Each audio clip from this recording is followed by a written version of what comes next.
No one writes with more passion or precision about the horrors of the Third Reich than Gerhard Weinberg. Those of us who prize the integrity of historical study take special pride in having a German American serve not just as a, quote, historian's historian, but as the leading voice to remind us how a decent, cultured people descended into a national hell of violence and true evil. Dr. Weinberg is the William Rand Keenan Jr. Professor of History at the University of North Carolina at Chapel Hill. His fellowships include the Rockefeller Foundation, the ACLS Fellowship, the Guggenheim Fellowship, the National Endowment for the Humanities. He was as well a Fulbright professor at Bonn University, a visiting professor at the Air Force Academy, a senior scholar in residence at the U.S. Holocaust Museum. Professor Weinberg has also received the most prestigious academic and other awards in his areas of scholarship. He has served on the boards of directors, boards of editors, historical advisory committees, and councils of noted institutions, publications, and agencies. He is the author of more than a dozen very highly regarded books and countless articles. Professor Weinberg honors us with his presence at this conference as our opening keynote speaker because he speaks with a moral authority that will not let the world forget Adolf Hitler and the millions of Germans who made his reign of terror possible. Professor Weinberg's outrage has never overwhelmed his commitment to flawless research and careful writing. He is the authoritative voice on the war that destroyed the Third Reich. It is with enormous pleasure and a sense of great anticipation that I welcome to the podium Professor Gerhard Weinberg.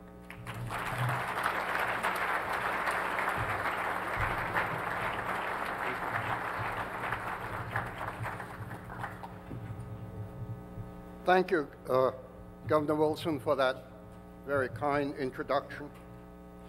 When we try now to assess how World War II changed the world, we should, I believe, begin first by noting the forms of liberation that Allied victory assured, and then try to liberate ourselves from distortions that threaten to obscure our perspective. The liberation guaranteed by Allied victory is perhaps most obvious when we see the countries of Western Europe freed from German control, those of Eastern Europe having Soviet replaced German domination, Italy's colonial empire eliminated rather than expanded over much of Southeast Europe, North Africa, and the Middle East, and Japan's empire demolished in a somewhat similar fashion. This last point, however, is an example of how much further the aims of the defeated reached. Japan and Germany had expected to divide the continent of Asia at the 70th parallel. In addition to all of East and Southeast Asia, Japan had planned to control Australia and New Zealand, the whole Pacific, Alaska, the northwestern portions of Canada and the state of Washington, Central and much of South America, plus the islands of the Caribbean. I have often wondered about Fidel Castro's reaction to Cuba being included in the Greater East Asia co-prosperity sphere and being saved from that fate by the exertions of the Yankees. Allied victory, furthermore, saved literally tens of millions Slavic peoples of Eastern Europe, and 2/3 of the world's Jews from the death that German planners had confidently anticipated inflicting on them. In addition, the seriously wounded soldiers of the Axis, as well as all other handicapped individuals, like the deaf Miss America of 1994, were spared the killing that Nazi so-called euthanasia would have meant for them, as it already had for several 100,000 murdered in that program. The liberation of our own view of the war necessarily follows Allied victory in the conflict.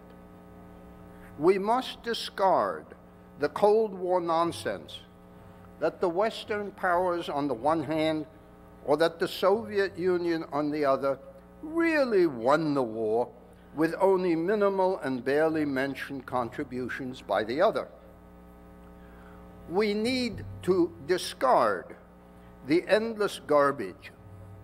As a diplomatic historian, I'm putting this as politely as possible, spread by the memoirs of German generals, especially those translated into English. Now that the real diary of Field Marshal Lord Allenbrook, the chief of the Imperial General Staff from 1941 on, has been published in full, we can discard the distorted versions published by Sir Arthur Bryant in volumes that appeared in 1957 and 1959. Two major schools of revisionists in the United States can now also be dismissed, not only as canceling each other out, but also as primarily reflections of domestic politics when raised, rather than offering insights into the war. Both those who saw the American government as continuously bamboozled by the Soviets, and those who asserted the opposite, namely that the United States was holding back on helping the Soviets and anticipating post-war hostility, really have nothing helpful to offer for understanding events during the conflict.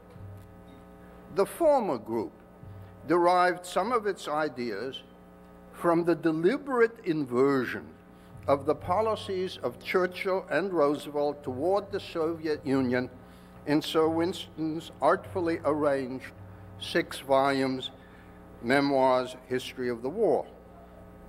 David Reynolds, in his recent book, In Command of History, Churchill Fighting and Writing the Second World War, untangles a fair number of the problems in those books. Even he, however, is careful to omit reference to Churchill's being bludgeoned by Roosevelt into not recognizing the Soviet annexation of the Baltic states, and the Prime Minister's precluding FDR's concept of the eastern and western zones of occupation in Germany meeting in Berlin. He had the British scheme for locating Berlin in the middle of the Soviet zone put forward to secure Soviet approval in the European Advisory Commission. That as a leader of a power that was weakening, Churchill greatly preferred making major concessions early to possibly having to make even greater ones later, while FDR, as leader of a country still growing in strength, preferred the opposite approach, is understandable. This should, however, not mislead us today into accepting the British leaders' retroactive reversal of their roles at the time. By now, most will have dropped the myths that some found comforting in the past. The French were not all resistors.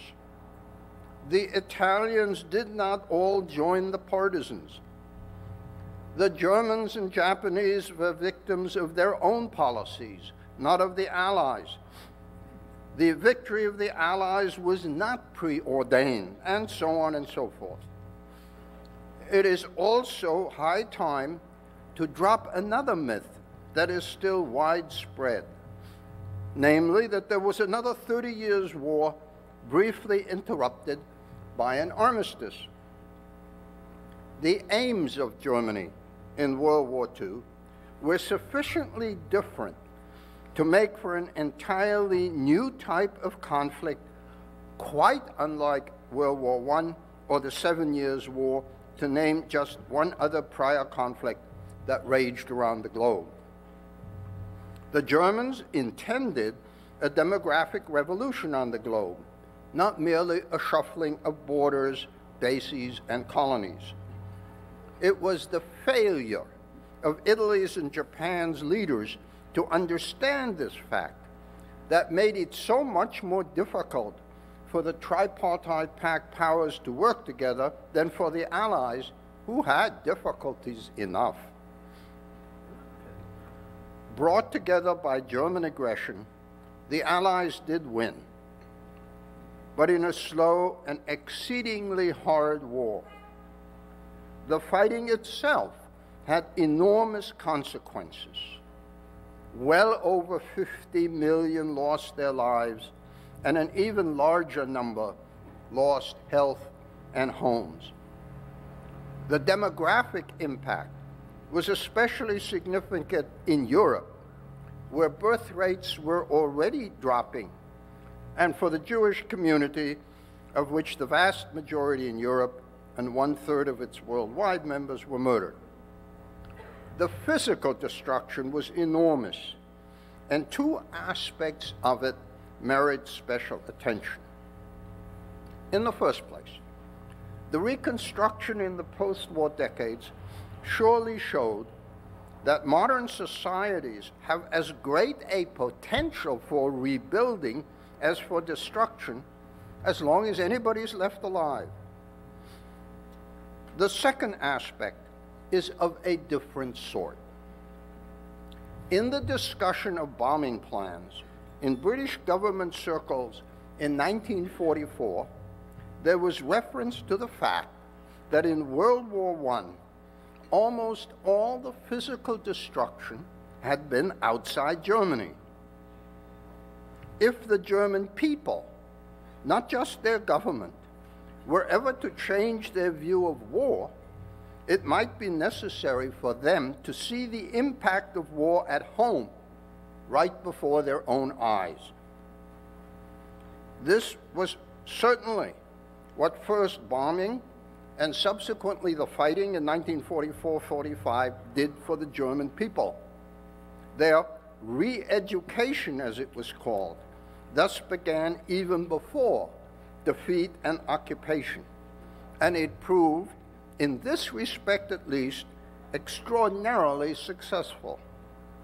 There is nothing in post-war Germany that resembles the willingness to go to war again that prevailed in large segments of the population after 1918. Although not mentioned in the contemporary records, the same thing has been true for Japan. In that nation's earlier wars against China, Russia, and then once more against China, the destruction had also been everywhere except in Japan itself. Though a timely surrender obviated the massive destruction that would have accompanied invasion of the home islands, the bombing campaign of the Americans provided the people of Japan with the same lesson it taught the Germans. People in glass and paper houses should not throw bombs.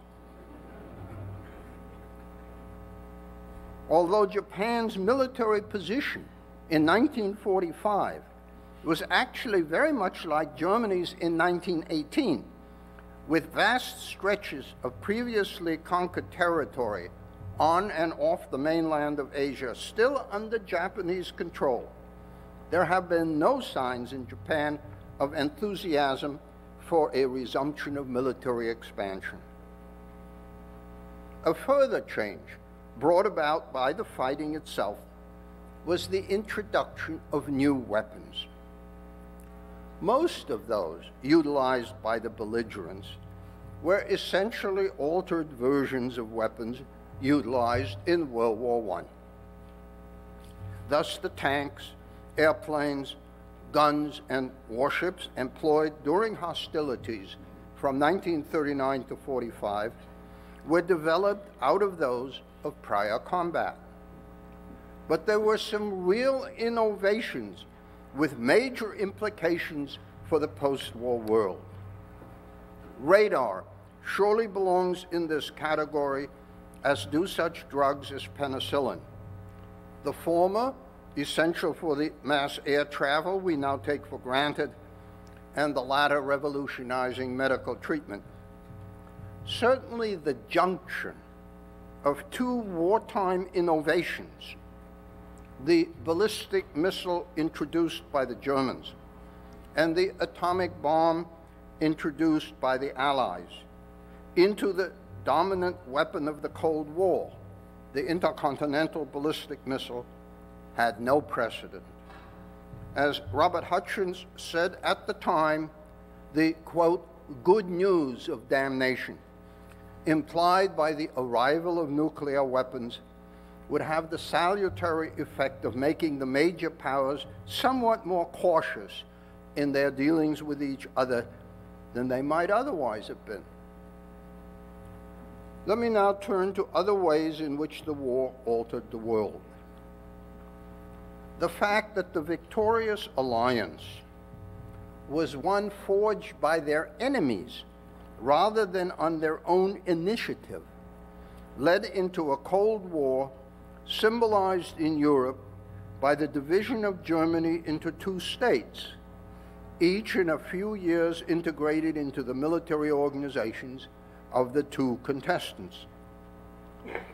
The Western state was developed from the bottom up and slowly acquired not only the formal structure of a parliamentary democracy, but also saw most of its citizens become accustomed to living in and cherishing such a political system.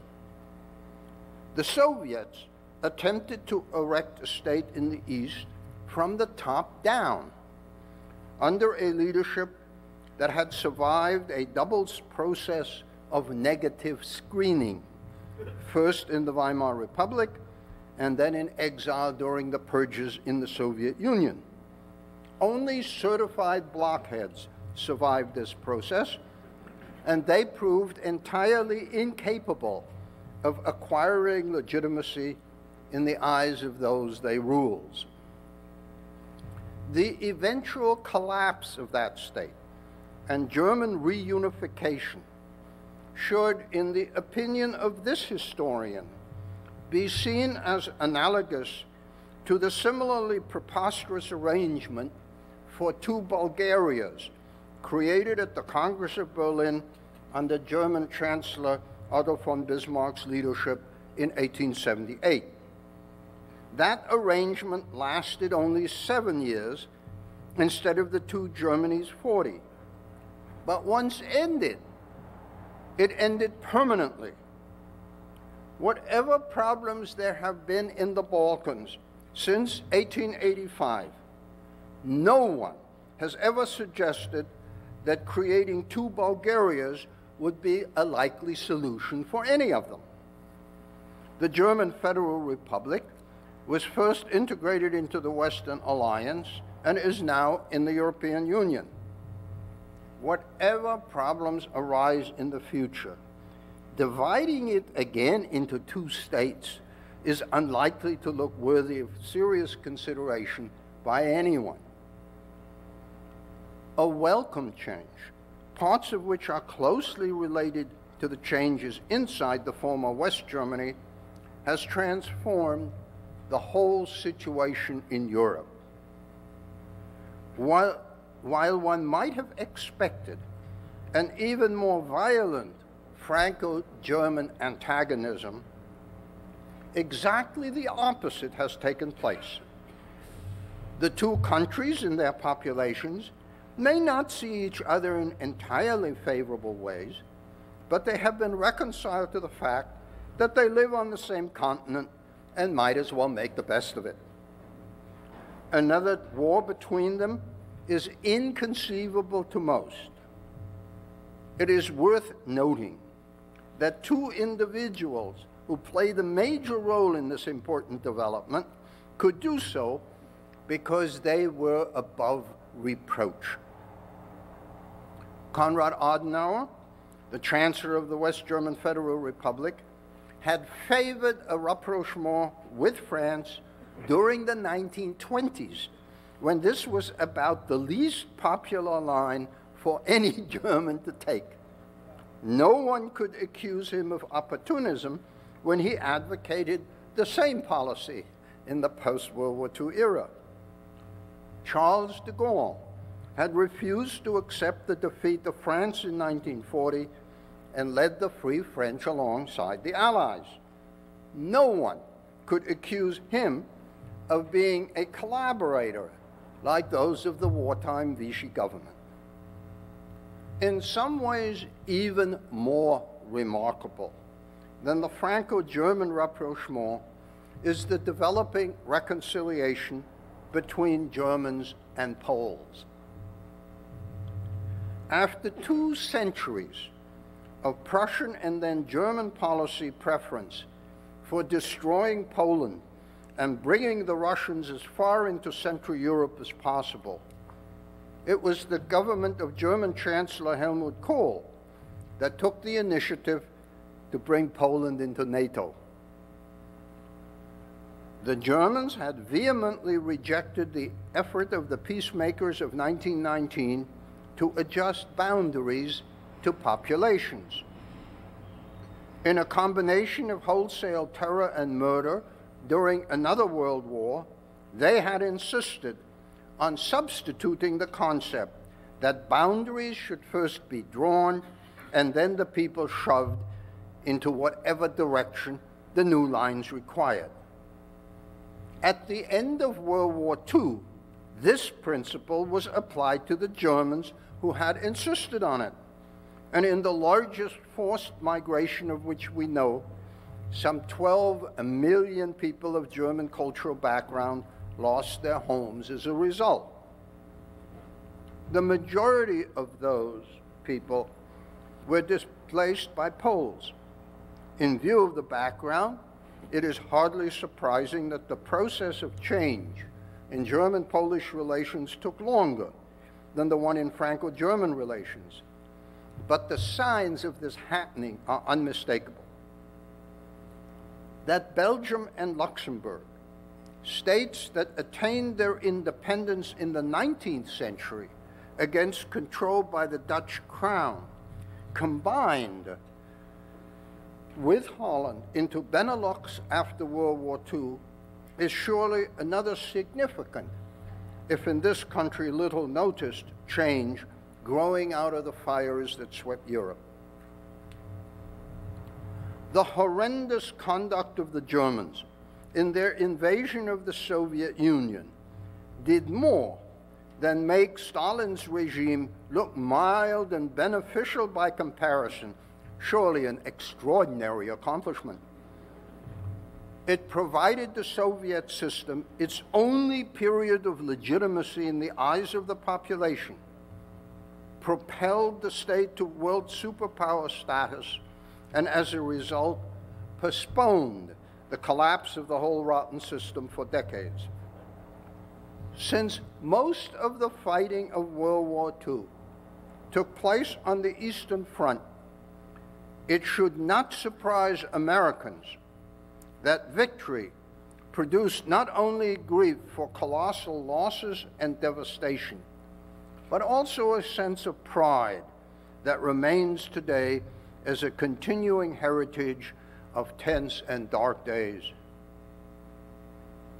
An especially spectacular way in which World War II transformed the world was its dramatic acceleration of the process of decolonization. This had begun during and right after World War I, but the collapse of Holland, Belgium, and France, as well as the fall of Britain's colonial empire in Southeast Asia and the Pacific during World War II, certainly contributed to a far more rapid development of this process. While in the cases of both India and the Philippines, the initial impact of the war was delay rather than speedier change, the basic impact of wartime events was in the same direction. India, the largest unit in the British Empire, could not be held in thrall by an army consisting primarily of Indian officers and men. And it is not entirely a coincidence that it was their wartime theater commander, Lord Louis Mountbatten, who would become the last viceroy of the subcontinent. And if there was one issue on which President Roosevelt and General MacArthur were in complete agreement, it was that the Philippines would quickly resume the move to independence that had been interrupted by Japan's attack. In this connection, it is worth mentioning that the dramatic speeding up of the decolonization process rapidly engulfed the colonial empires of neutral Spain and Portugal as well. It would eventually spill over into both the new empire Stalin created in East and Southeast Europe, as well as the colonies in Central Asia and the Caucasus that the Soviet Union had inherited from the Romanovs. 3 further comments on the impact of decolonization. In the first place, whatever the profits of colonies for individuals and firms, for the governments of the colonial powers, the administration and defense of the colonies had practically always been a drain on the national budget. The relatively rapid recovery of much of Europe from the ravages of World War II was due not only to their own hard work and the American assistance that had been denied after World War I, but also to the end of the drain that colonial costs had been on the budget of the owning state. This was especially obvious in the case of Italy, which rose to the position of a major economic power only after the war that had ended its earlier great power pretensions. A second aspect of the rapid move toward independence of so many formerly colonial empire areas was their transformation of the new United Nations organizations by admission of large numbers of new countries, a subject to which I'll return in a moment. The third point in need of mention is that the attempted creation of 2 states out of the former British Mandate of Palestine failed because of the refusal of the Arabs to accept that concept. The result has been that wars and related upheavals continue to affect this former, essentially colonial product of the dissolution of the Ottoman Empire at the end of World War I. The defeat of the Ottoman Empire as well as of the Habsburg and Romanov empires by the end of World War I had provided the peoples of East and Southeast Europe with a unique opportunity to create or modify their own state structures. In World War II, a victory of either the Axis or the Allies was most likely to end the independence of most of them, either by Germany or by the Soviet Union. Finland, Yugoslavia, Albania, and Greece, each for different reasons, escaped this fate. But most of the peoples of the region would have to start working out their own structures and policies all over again half a century after 1939. It ought not to surprise us that this has proved to be a difficult task for many of them. If the war speeded up the move of colonial peoples in Asia toward independence, it led to the emergence of 2 separate states out of the Japanese colony of Korea, a point that has been brought home to the world again by very recent events. Unlike the breakup of India into 4 separate and at times warring states, a process related to aspects of religion and geography within the area, the partition of Korea was the product of decisions in Washington and Moscow at the time of Japan's surrender. Whether, like Austria in 1955 and Germany in 1990, the pieces of Korea can be brought together again remains an open question. Japan itself was spared the fate of the other 3 just mentioned by surrender in 1945. This is not the time to review whether the Japanese would have been better off had the United States refrained from atomic bombs and Japan had been invaded, occupied after bitter fighting, and divided as planned into 4 occupation zones like Germany and Austria. The point that does have to be made is that at least this speaker has doubts whether the essentially positive and benign policies that Americans first planned and then implemented in occupied Japan would have survived a bitter and bloody fight on the home islands. As it was, Japan was spared the division into zones. The BCOF, British Commonwealth Occupation Force, portion of the main island of Honshu, did not become a separate zone. There was no Chinese zone as once intended, and although the Soviets did seize several small islands off the northeast coast of Hokkaido, they did not establish a Soviet zone in Hokkaido itself. In this regard, as well as in regard to both the number of casualties and the extent of destruction, the Japanese people came off very lucky indeed as compared with the Germans, even if many inside and outside Japan have failed to recognize the fact. Perhaps the most important and dramatic effect of the war that Japan initiated in the Pacific was that it cut short the efforts of the Chinese Nationalist Party, the Kuomintang, to create a cohesive, truly independent and modernizing China by paving the way for the communists to take over the most populous state on earth.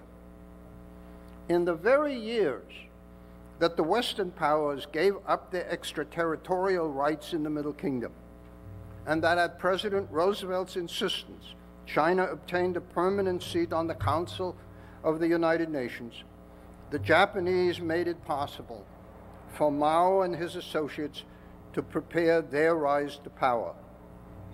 Japan did in East Asia what the Germans did in East and Southeast Europe.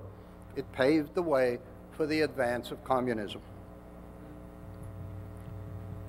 There can be no doubt that one major way in which the war changed the world was in the creation of a new international organization together with a host of related specialized agencies.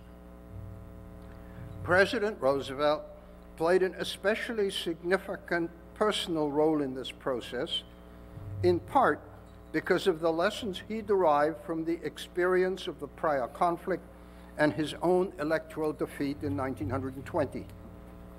This time, a new organization would be established during, not after the war. It would be assisted in its broader mission by other international agencies also created during the war.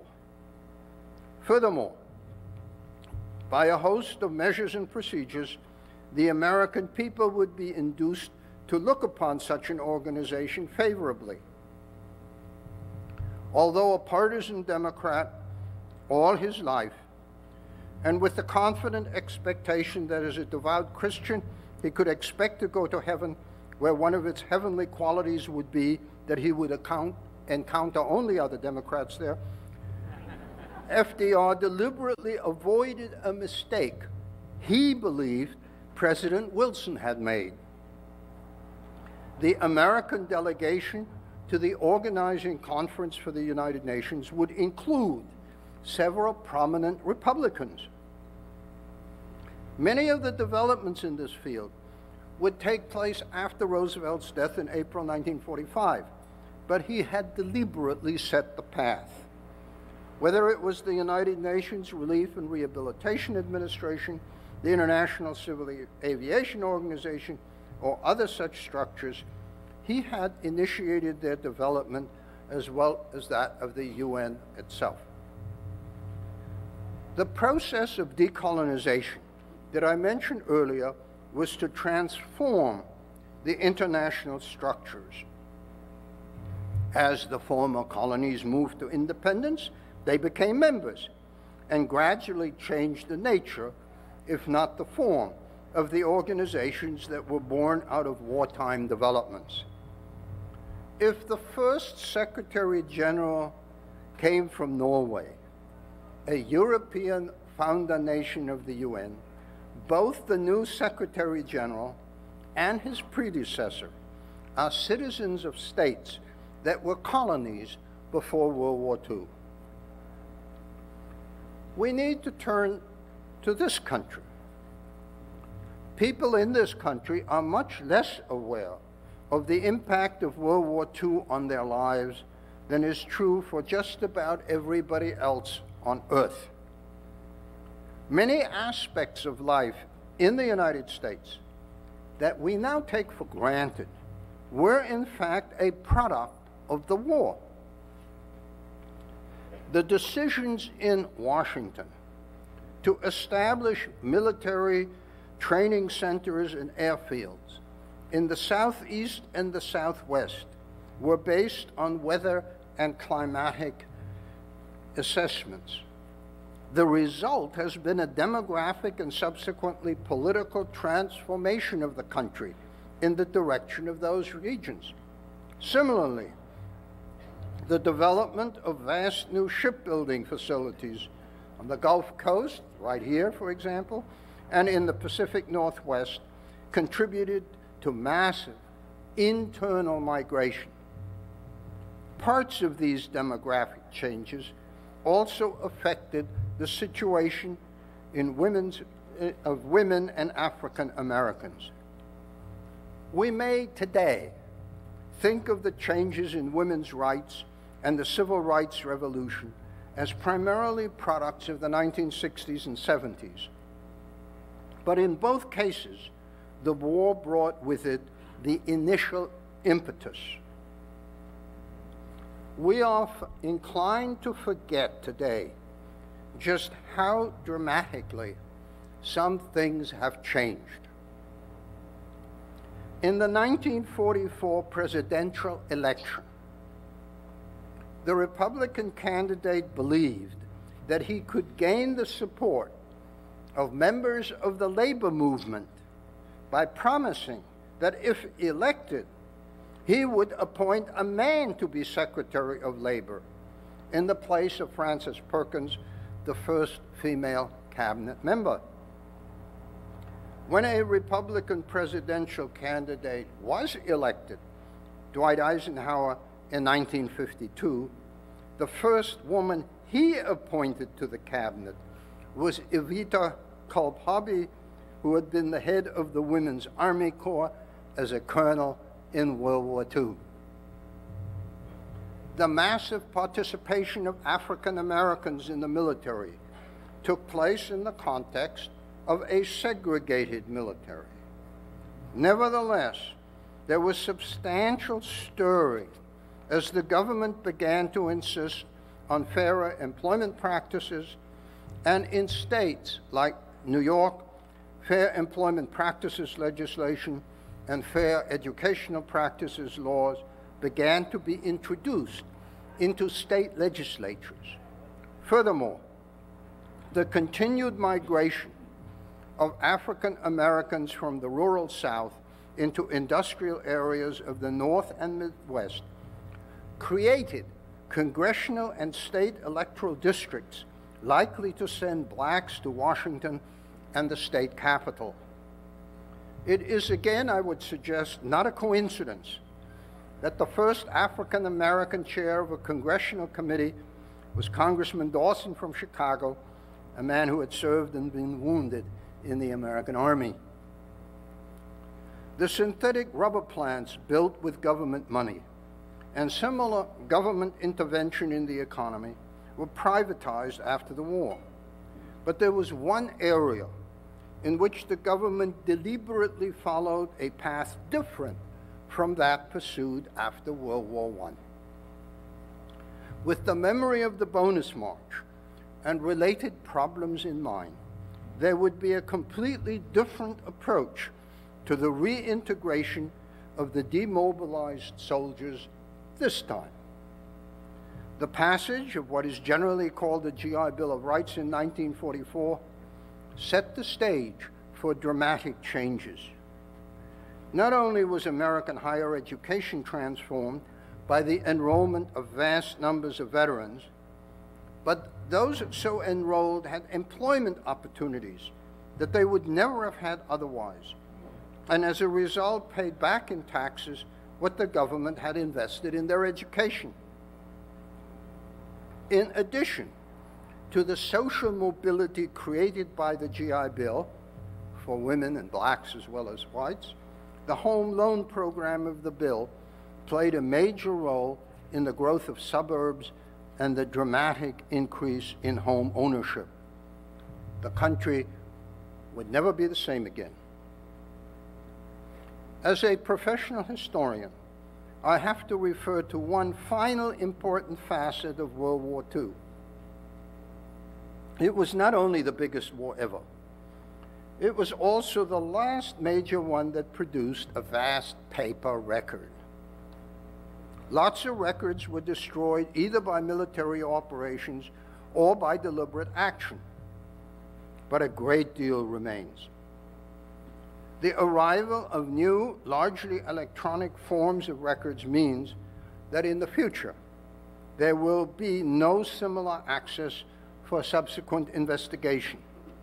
There are already substantial quantities of American records from the Vietnam and First Gulf Wars that are inaccessible because of changes in hardware and software.